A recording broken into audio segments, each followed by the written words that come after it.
You ask Tiger to solve. This deals with linear equations with one unknown. The final result is x equals 11. Let's solve it step by step. Group all constants on the right side of the equation. Add 20 to both sides. Simplify the arithmetic.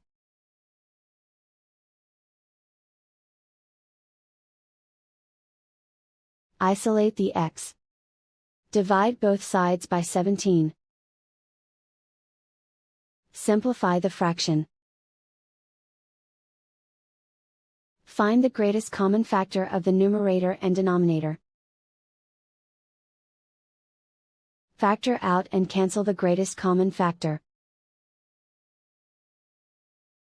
And so the final result is x equals 11.